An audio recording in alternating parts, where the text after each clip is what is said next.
Just try it.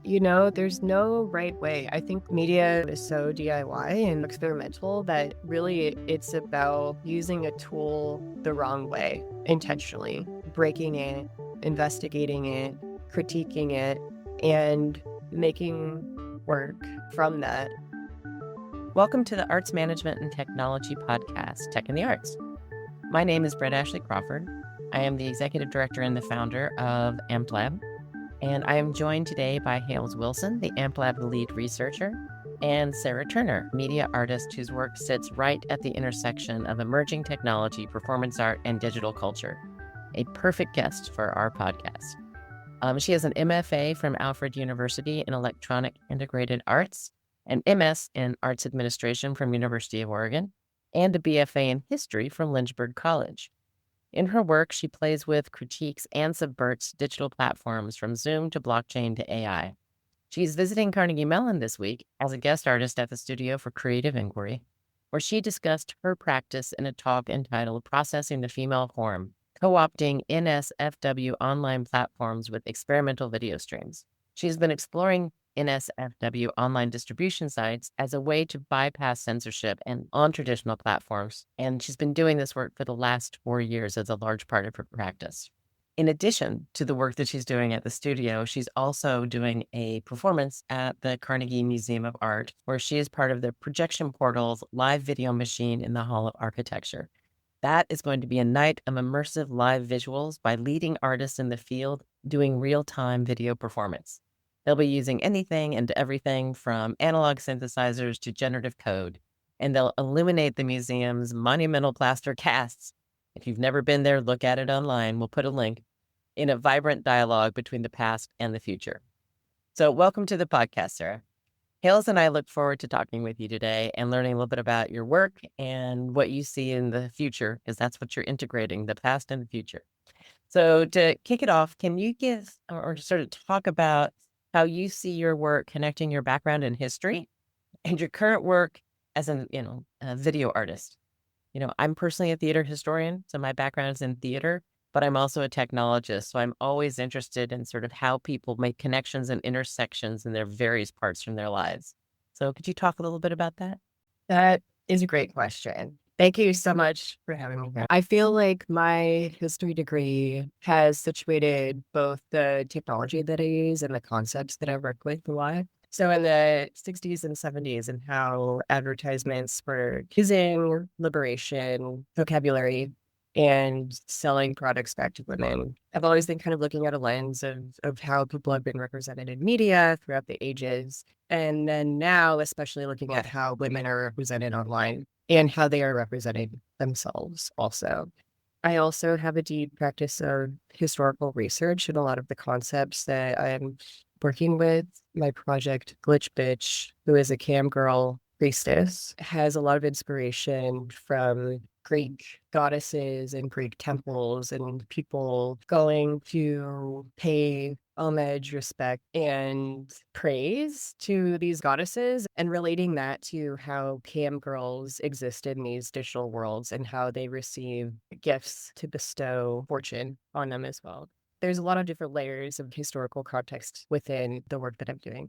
But then technologically, I consider myself almost a media archaeologist, looking at both hardware tools that are obsolete and using them in my practice, along with things that are, I guess, hot tech, such as like NFTs and AI and all of that right now, and combining them and kind of collapsing the timeline of those technologies together, as well as being an archaeologist of like the Internet Archive and the Wayback Machine and looking at specific fonts and UIs and imagery that is very evocative of my nostalgia of like the early 90s and early 2000s that I feel really defined my relationship with the internet and with media technology, and using that as a way to really situate a comfort level for my audience to kind of have a base understanding of, yes, I've seen Apple movie player before, but now like what's in that frame is like really freaking me out. So giving people a little of a familiar before I challenge maybe the notions of what they're seeing on the screen. That's amazing. I love the archaeology framework. That's really a very the archaeology, which for digital time, our digital timeline goes back to the 90s and really sort of putting those against each other to reveal where we're going intentionally or not. Well, I find it interesting because, you're talking about from historian to archaeologist to artist, but your work is also and career have spanned other domains, right? You've worked at Meow Wolf, you worked at the Hollywood Theater of Portland, you're a curator, you're clearly balancing that artist and the administrative sides, including your MS in arts administration. So I'm sort of, I personally believe that arts administration itself is a form of art. And I think that successful artists are in the whole to be, if they're successful, they're somewhat entrepreneurial. So how has your administrative work and artistic practice sort of informed each other? I got my master's in art administration because it was 2012. It was still shortly after the Great Recession, and I was like, "That's a risky move to get an MFA." It felt like there were more solid 9 to 5 opportunities for me to do art management, and that was very true at the time. But I'm really glad that I did that because it did give me the foundation to be an entrepreneur.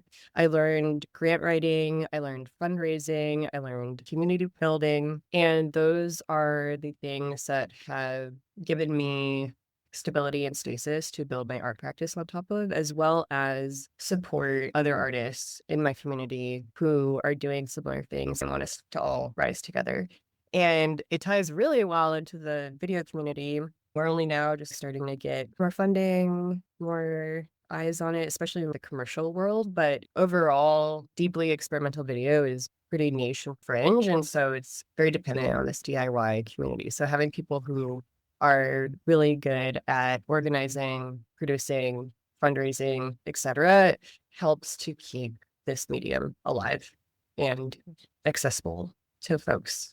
So yeah, it's funny. I work at Meow Wolf now. I started there as a production director for the creative technology department, and within the last year, I became a video designer there. And so it's been interesting to kind of like shift hats of, I guess, positions while I've been there. Recently, I was talking to is like how do you switch between those two different types of hats, like producer, art manager to like artist, and is it difficult? And I said, no. I said, it's so important that I know how to be a producer and how to be an art manager because I feel like that helps my career. Like I can see what I'm aiming for and make my art go there. I can see all the steps. I can figure out what I need to do, who I need to talk to, what I need to secure, whether that's a venue or a grant or whatever to make my biggest idea come true. That these programs exist. I wouldn't have known how to get there without the one at the University of Oregon. So they are rare and it's nice when people value them. Thank you. And definitely, obviously, I agree in that. Running an arts management program here at Carnegie Mellon, I think it empowers everybody who goes through it. So I agree with everything you said. I really liked what you said about connections. And so that one of the things in the community connections that you learned sort of how to manage those, which I'm assuming, but I will let Hales follow up on this, also connects to some of your mobile public art work. So Hales, you had some questions on that. Yeah, thanks, Brett. And just kind of echoing, I really appreciate how you kind of articulated the connections of being an administrator versus the artist. As someone who's currently a student in the arts management program, and I kind of have the itching of still wanting to create art. I appreciate like kind of hearing your story, and it gives me a little bit of like comfort as far as like my future career and opportunities. But yeah, so as I said earlier, I'm very interested in public art, given my background in murals, and so I had some questions about your work in the public sphere and like specifically the Mobile Projection Unit project, given that you co-founded the mobile platform for displaying art. Given that you took video art out of the black box gallery and onto the streets of Portland, from an arts management perspective, what was the biggest logistical hurdles in projecting this guerrilla style or site-specific work? How do you manage like permissions and power and also public engagement? This is so fun to talk about. Thank you for this question. Yeah, I worked with my collaborator, Nana D'Agostino in Portland to put together the mobile projection unit. Again, I think that started in 2016. And we were just a ragtag group of artists. I mean, we each had our own personal career. At the time, I was working at a public access TV station, Open Signal, and as a curator there. And kind of like finding new means of distribution for video and media arts. There were a couple things at stake. We had all these resources at Open Signal for producing content. So we had like millions of dollars from the city and Comcast for cameras, for studio, for sound, for editing, for people to have access to. But the only way of distribution was through cable television. That was the contract with Comcast. At the time, that what it was that 2015, 2016, already people were like, who has cable? And, even now, today, more so, right? So we're like, people are making all this like incredible, amazing, radical art happens at public access TV station, then how can we distribute it in a way that actually really is available and accessible to the local community in the same way that public access is, right? And so we're like, let's bring it to the streets. Nada and I were both projection artists at the time, doing installation, large scale installation, mostly inside of galleries, but we had seen folks doing projection mapping in Portland, and it was starting to get a lot bigger around the country, but it was primarily like very commercial. And so for us, using this form was also a way of combating commercial billboarding of this type of media art too. So we're coming at it from a couple different angles. And we got initially a small grant from PICA, the Portland Institute for Contemporary Art, via the Warhol Foundation. Shout out Pittsburgh. And I think it was like $5,000. It wasn't a lot of money, but it was enough for us to buy a projector and a generator and give, like, at the time, a pretty decent stipend to like each of the artists that we involved. We would choose like an artist a month as like part of our first initial collective group. And we would work with them to select a outdoor location, usually on architecture, that was site specific, relevant to their work, whether that was in the form of the architecture or the location of the building itself. It was really interesting, the things that we found. And first of all, we did not get permits. We did not ask permission. We just would go in the middle of the night and just do it. And then I think we would release like, like a flyer the night before that's like, okay, here's the real location, DM us for the address, kind of a thing. I remember one of the first conversations that we had about it was with an artist, Jaleesa Johnston, we worked with, and she had a performance piece that she was planning on projection mapping on a building, and it included nudity. And we were talking about it because we were like, we want to present this work in the best way possible. We don't want it to get shut down. How can we show it in a place that no person who wouldn't want to see that, shouldn't see that, whatever, is going to just like stumble upon it? And so we ended up going to like a really industrial area of Portland, but it was like, if you wanted to go see the art, you could go and drive to it. And so that was kind of like a workaround for us to get there. But then that was the first time I was really thinking about that, like, what is appropriate for public art in my practice? And like, there's nudity everywhere. I mean, classical art is like nude women in marble form. Huge. And like, this is in like a well regarded, well funded institution. Like, why is this imagery, why is this okay here and not other places? Right. And so I started exploring that and kind of like testing the boundaries of what I could get away with. And I still reference that I was able to project my butt on the Portland Art Museum at like 4 stories high. And like, it wasn't just like a trolling moment, but it was a test to see like how much pushback would I get just from that type of thing. And it really was like, that was the limit. Anything more than that, any full frontal, anything that seemed sexual in nature, which could be very different depending on the person who is judging it, is not appropriate for public art. And since then, especially since I've been doing glitch bitch and more of the like hypersexual type of work, I've been rejected from countless applications because people just do not want to touch it. It's too much to explain to funders, to audience, etc.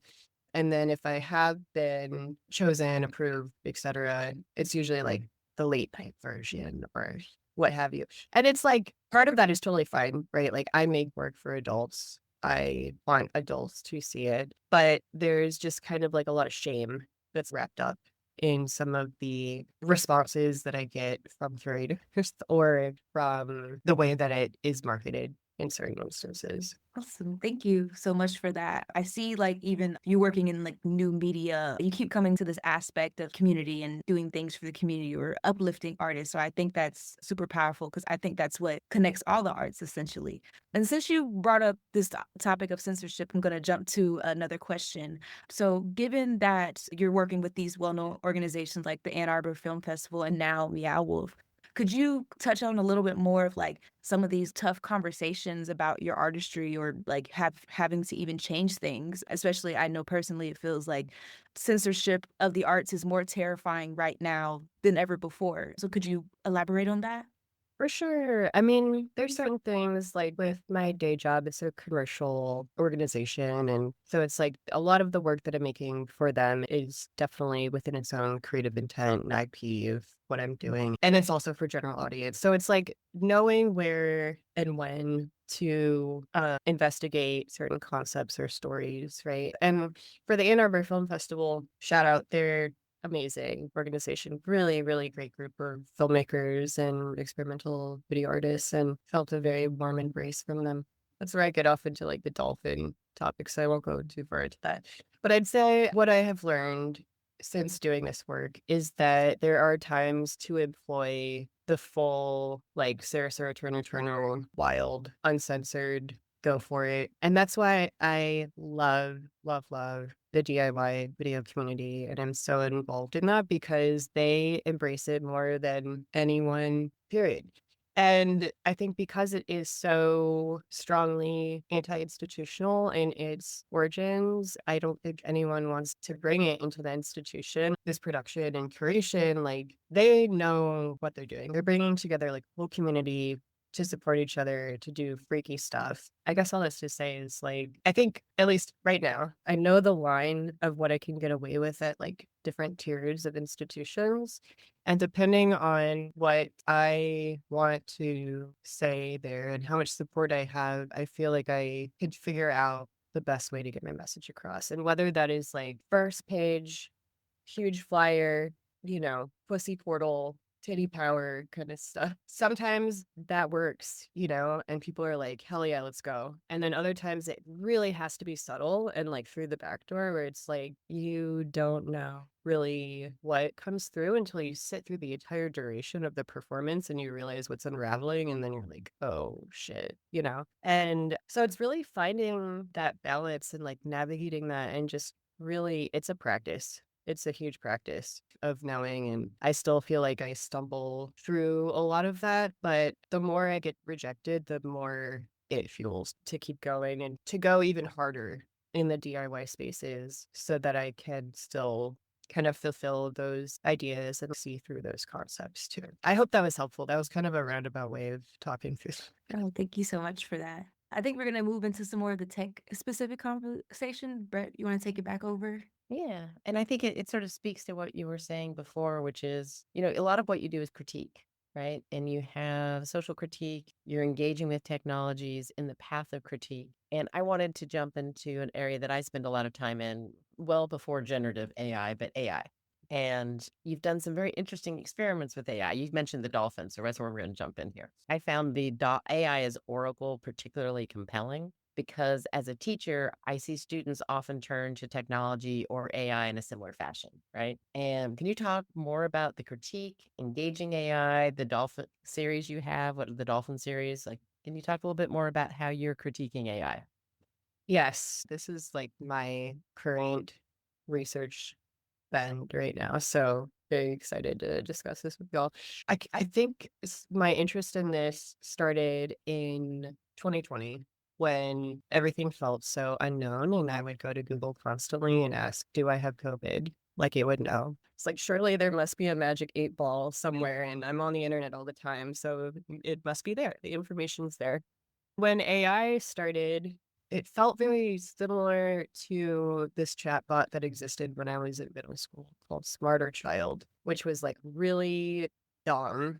And it was like always just like a fun game that we would play to like ask Smarter Child like stupid questions like, why are you so dumb, Smart Child? Or like whatever. I don't know, just like middle school stuff. But like engaging in this like chatbot in a way that like assumed that it was dumb because it was dumb, and then going on to like AI and like basically like trolling it when like Dolly and like Chat GPT like first started. And I was like, maybe there is some usefulness of this tool, especially in like random generation, which for me and like tech is a very important thing in like collaboration with technology, especially with video synthesizers, processors, coding, et cetera. It's like a lot of the things that I'm excited about are this like random things through tech collaboration that I would only get through that medium. And so I would ask it to help me generate random words within a category that I was trying to write lyrics in or dialogue, or help me like figure out what to include in a composition. And that was 2022, 2023. So just a few years ago. So I'd be like, give me words about coming on titties, like for a house beat or something. There's a lot of language around that. And ChatGPT would be like, oh my God, no. Like, get off. Like, you're blocked, you know? And it's funny because now it's come so far where I can say stuff like that to ChatGPT. And it's like, yeah, here's some crazy stuff that you might want to use. Like, okay, you guys, like ChatGPT, like slow down. Now you're freaking me out. It's really progressed quite fast. Now, a majority of what I use ChatGPT for is troubleshooting software issues. The thing that really struck me is how it talks to me. I'll be like, hey, ChatGPT, can you tell me what operator I should use in Touch Designer to do XYZ, whatever? It'll come back and say, here's the steps, blah, blah, blah. Then I'll try to do that. And I'll get to a certain point where I'm like, okay, cool, that's there, that's there. Yeah, following the steps, following the steps. And then all of a sudden, I'm like, that operator doesn't exist or whatever. And so I'll go back to it and like, that doesn't exist. What are you talking about? It's always like, you should use version 8.7 or whatever. And then I'm like, that is the version I'm using. Oh yeah, you're right. I should have said da da da. And it's very like conversational in a way that makes you feel like we're making progress and we're getting through this together, but it's so dumb. It's very appealing to me in that it speaks to a lot of the utopian fantasies that I do have of like tapping into this like mystical oracle of beyond the veil, you know, the grand consciousness that we're all tapping into means, such as speaking to a Greek oracle or using tarot cards or looking at astrology or having psychic readings, palmistry, etc. A lot of the things that I deal with in my practice, and then combining it with the great technology of the internet. And so for me, there's like a fascination of how I can utilize this tool and really hope for the best and have almost like an alternative utopian version of it, but still needing the like absurd language and dysfunction of how it's communicating to me. And so 2024, I finished a work called But You're a Dolphin. I was kind of using it as like a dolphin study. I knew I was on the path of creating this work that I'm in the midst of now, a three-part video opera called Dolphins, Aliens, and Angels, engaging different entities from the beyond to help bestow sacred and universal knowledge. While I was doing that, I started working with more AI tools. I was working with AI voice generator, which really helped me with like character voicing. I could only make my voice so low.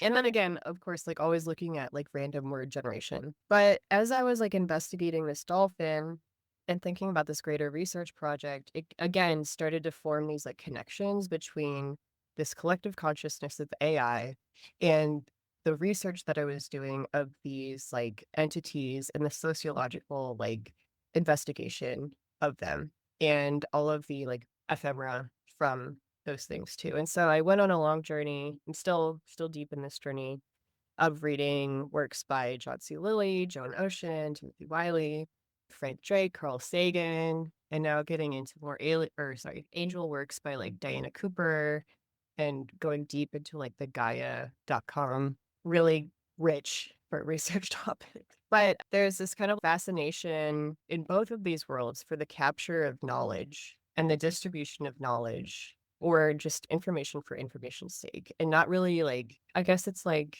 we are so obsessed with documenting the truth rather than embodying the meaning that we're kind of getting stuck in the form rather than what it is actually bestowing on us. And so that's where I'm tying a lot of these things together is in the absurdity of engaging with these things.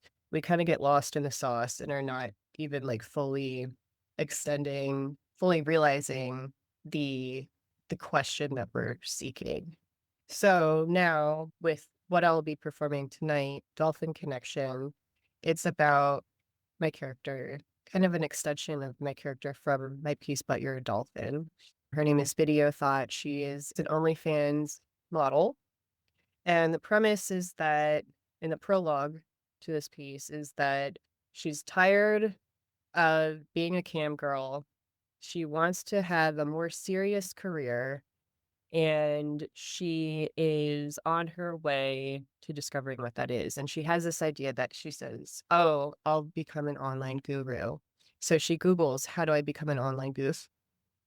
And then that's when she meets Sonar, her first AI bot, who's an AI dolphin.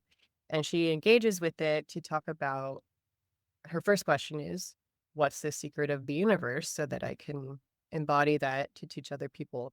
And it just takes her on a wild journey as it tries to discuss its connection to what the secret of the universe means to them. And so it's really playful. It's really fun. I think in all of this, it's like I obviously see the dangers of AI, the AI bubble, and the environmental impacts and the financial impacts of all these things. I'm absolutely terrified by it. And my way of reacting to these things is to create an absurd alternative universe as a way to reflect on these dystopian nightmares, but also to create a space of utopia dreaming for an alternative of using these tools as well. I really appreciate the utopian perspective. One of the things that I say at home often is that the media currently is giving us so many dystopias that we're out of balance, and that utopias need to be out there to sort of balance out the dystopia, knowing that both of them are slightly absurd, right? That's the whole point. But we're out of balance. And so I appreciate that angle of the work you're doing. In our own house, we have done some of those journeys, and our AI preference is Claude in the house. So Claude has had some conversations around who is God? What is the future of the universe? So it is an interesting journey to take through AI. And I really wish I could see the production tonight, I mean, the show tonight, but only so many. We haven't figured out how to slice time yet. So that's the Right. next question. Because of all of this, I really appreciate, sort of this utopian perspective because we are fed so many not perspectives. I would like to hear some questions from Hales to sort of wrap us up because I feel like the Generation Z is so impacted by this. And so how to have a playful yet critical perspective as an artist and arts manager is an interesting and an important thing. So, Hales, I'm going to pass it up to you to wrap this up. Yeah. So I guess my last question would be like, as your work and career has grown, how have you adapted to like changing technology? I know, like as Brett said, like honestly, AI and like all these technologies can be a little bit scary, especially me. I'm more of like a traditional artist, like just working with paint and other kind of like found materials. But also like what advice do you have for people who are wanting to become digital artists entering this field in its current state? Yeah, totally. Let me answer the first part and then I'll come back around to the second. If I don't, please remind me. I guess with new media, with video, so much of the art that I make, that folks make in this medium is about learning new tools, creating new systems, and building new processes, whether that is that they're actually like a tool maker, like building hardware, or they're coding and building like a network or a patch that's like processing content. So much of it is about the materiality of the tool itself. And that's really a solid 70% of the work. So I went to Alfred University and, it's very well known for its ceramic program. And one of the ceramicists once said to me, like, it's too bad that you guys don't have as much like physical labor as us. Like, you just don't understand the embodiment of the work. And I'm like, girl, you obviously don't know what like media art is. Not to shame ceramicists, but I was like, let me inform you. Oh, like what's going on? And really, so much of our work is about schlepping gear around, vigorously yelling at our computers for not working for one thing or another, and having to go to ChatGPT and getting mad at ChatGPT, then yelling at ChatGPT about why somebody's not working.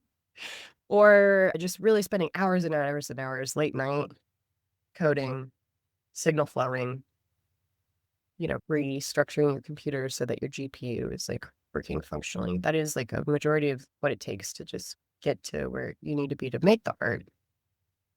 And so through that, it's like always investigating like new means of working within this medium to be like, is there an easier way to do what I'm doing now? Or is there a faster way to get to the storytelling?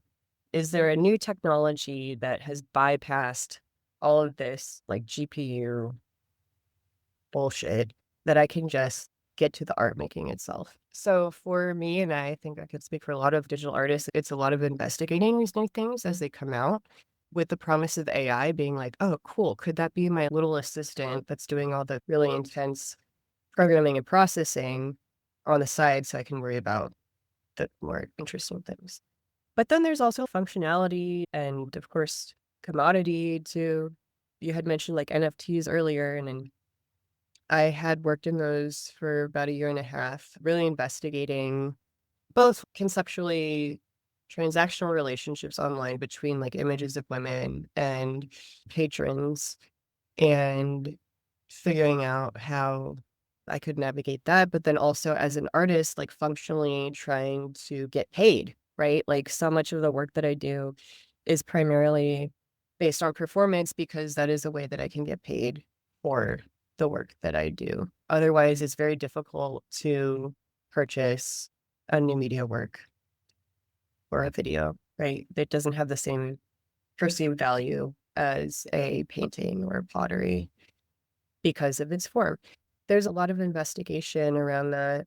And each type of tool or program helps me investigate my composition, my form, my distribution methods, and helps me kind of just get clearer and clearer on the vision of the story that I'm telling too.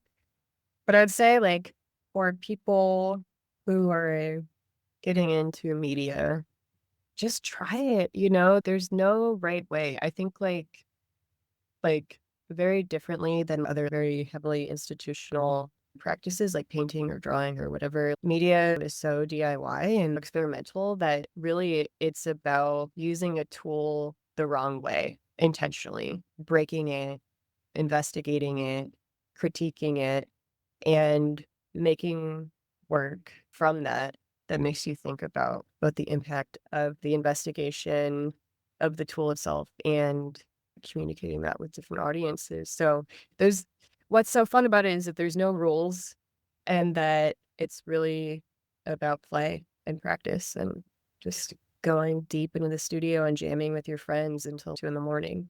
I love that. Thank you, Hales, for wrapping us up with that question. As you're interrogating an actual technological tool, which is fantastic. You got to break it to understand it, critique it. So that was wonderful. I really appreciate the conversation today, and the explorations of the breadth of the work that you do is so stunning. And we are so excited to share that with our listeners. We will share everything in our show notes so that they can find you on your website, on your YouTube, on it's everything you have. So take care. Thank you so much for having me. It's been great talking to both of you today. Thank you for listening to this episode of Tech in the Arts. If you found this episode to be informative, educational, or inspirational, be sure to check out our other episodes and send this to another arts or technology aficionado in your life. If you want to know more about arts management and technology, check out our website at amt-lab.org.